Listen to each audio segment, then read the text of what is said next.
investor, would you say that the policy towards mining that the government of Eritrea has, is it attractive for investors?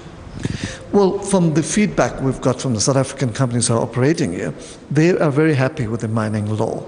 They've been paid on time, they honor their word, which is very important, because one of the key problems in many parts of the world, you'll be given a concession, but if the country does not honor its word, the question of trust emerges. Here, that is a huge plus. So, given we've seen the mining law where they are given 10% of the shares, in which they can increase up to 30-40%, and now we've seen even with the potash, which is likely to come out online, and the Eritreans have taken a very pragmatic approach, knowing while they will have 50% share in the potash mining, but they've allowed full managerial control to the company which has this concession in particular.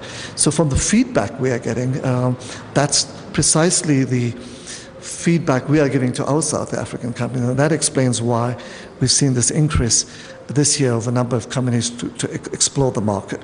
And as I said, as we just speak now, there's a company that flew in with its own plane. This is the third visit they're making here, and they know this is a growing market where while you have mining, but you also need all the backup.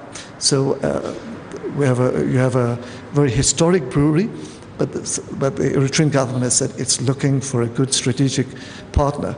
And I'm glad South African Breweries is the second biggest brewery in the world, so it could bring in its expertise, managerial talents, the world global experience it has. It has succeeded in the Chinese market. So if you can enter the Chinese market and have access to 1.5 billion and produce a beer suited to that. Also, the good thing is the link between beer making and agriculture. At the moment, Eritrea is importing its malt. So the idea is to start an investment where the malt will be produced here. So that brings down its need to use foreign currency to import malt.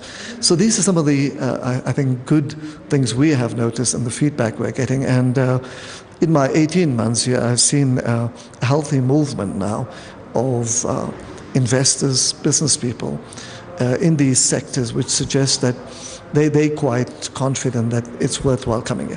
I think what is the big issue is there's a huge mismatch in the perception of Eritrea from outside, and when they come here and see the safety, the fact that the feedback they get from companies that the Eritrean government honors its word, and there's virtually no corruption, then they look at it much more energetically, and that probably explains why we've seen this rise in the movement of South African business delegations in the past few years. I have interviewed a couple of other guests that are attending at the conference, and they told me that Eritrea needs to perhaps increase its exploration activities. What would your comments be? I get a sense from my short visit here that the approach they've taken seems quite pragmatic. One is they've got a few exploration companies, and if the presentation which we just heard a few minutes ago is anything to go by, that the shield, the mining crust and geology is the same as the Arabian Peninsula, which then gives rise to a lot of hope on mining, because we know a huge number of mining companies now have intensified their exploration activities in Saudi Arabia. Then the same thing will happen here, because it's the same rock formation, exactly. What divides is just the Red Sea. So I think in the context of Eritrea's capabilities as a young country with particular limitations of infrastructure, it has done it seems, a bit more systematically. I've seen the same approach in mining. It's first started with the Bisha mine, then it moved to the Zara, which is now about to start. Third possibly will be the Sunridge Gold around Asmara, and then fourth the potash. So it has decided to do that systematically. And as we heard now, the potential for oil and gas formation as well. So that would come next. And it seems I get a sense is the Eritrean policymakers have looked in different parts of the world and have asked the question, what are the mistakes we should not repeat? And sort of decided to do it in a much more systematic way. Eritreans have also been pragmatic that this is an entirely new area. So it's best they started in a much more slow, gradual, incremental way, rather than a big bang approach where you can't really manage it. Lots of people will be disappointed. On the contrary, Pisha, the operational company from South Africa, Senet, the Canadian concession company, the other contractors are happy there. And from my interaction with the CEO of Zara as well, they've moved that incrementally as well.